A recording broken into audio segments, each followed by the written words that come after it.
রাত 11টার পরে 11:15টার দিকে আমার স্ক্রুপ থেকে চোখ দুটো উঠিয়ে আমাকে 250 বেড ফেলায়।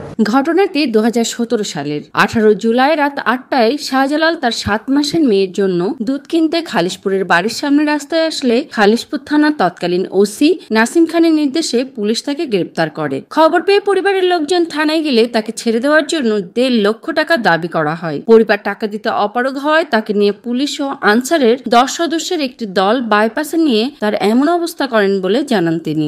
আমার বাচ্চার দুধ কিনতে রাস্তায় বার হলে আমাকে ওয়ারেন্ট থাকা যে তোমার নামে ওয়ারেন্ট আছে এ বলে আমাকে থানায় নিয়ে যায় আমার ফ্যামিলির কাছে 1.5 লাখ টাকা দাবি করে, কিন্তু 1.5 লাখ টাকা না দেওয়ার কারণে আমাকে রাত 11টার পরে 11:15টার দিকে আমার স্ক্রুপ থেকে চোখ দুটো উঠিয়ে আমাকে 250 বেড ফেলায়। ঘটনাটি খুলনায় চাঞ্চল্য সৃষ্টি করলে অভিযুক্তরা বাঁচতে সুমি আক্তারকে দিয়ে একটি মিথ্যা মামলা করে শাহজালালকে পুনরায় গ্রেপ্তার করে। এ ব্যাপারে পুলিশের বিরুদ্ধে মামলা করা হলে 2018 সালের 30 এপ্রিল বাদীসহ পরিবারের সদস্যদের মাইক্রোতে করে তুলে নিয়ে গিয়ে ক্রস ফায়ারের ভয় দেখিয়ে জোর করে কয়েকটি সাদা স্টাম্পে স্বাক্ষর নিয়ে ছেড়ে দেয় বলে জানান তার স্বজনরা। আমার উপর অনেক জোর ঝামেলা গেছে, আমার মারার ধমকি দিয়েছে, আমার নামে মিথ্যা মামলাও দিয়েছিল।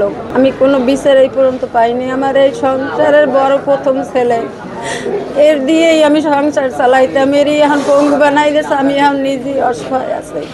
শাহজালালের 2 চোখ উপড়ানোর অভিযোগে খালিশপুর থানার সাবেক ওসি নাসিম খান সহ 8 পুলিশ সদস্য ও 3 আনসার এবং 1 পুলিশ সোর্স সহ মোট 12 জনের বিরুদ্ধে খুলনা মেট্রোপলিটন আমলি আদালত খালিশপুর অঞ্চলে মামলা দায়ের করা হয়। আদালত সিআইডিকে এসপি মর্যাদার কর্মকর্তাকে দিয়ে তদন্ত করিয়ে রিপোর্ট দিতে নির্দেশ দিয়েছেন। শাহজালালের পরিবার আইনের আশ্রয় নিয়েছিল, কিন্তু তাদের হুমকি এবং জীবননাশের হুমকি দিয়ে খুলনা থেকে তাকে বিতাড়িত করা হয় তাদের, এবং পুরো পরিবার নিয়ে তারা গ্রামের বাড়ি অবস্থান করে, কেননা তারা খুলনায় আসলেই তাদের ক্রস ফায়ার বা অন্য কোনো ক্ষতি করবে বলে হুমকি দেওয়া হয়। আমরা মনে করি এখন হচ্ছে সময় এসেছে এই ধরনের অপরাধী পুলিশদের আইনের আওতায় এনে দৃষ্টান্তমূলক শাস্তির ব্যবস্থা করা।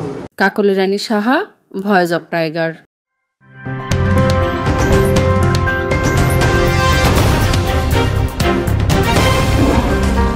Voice of Tiger.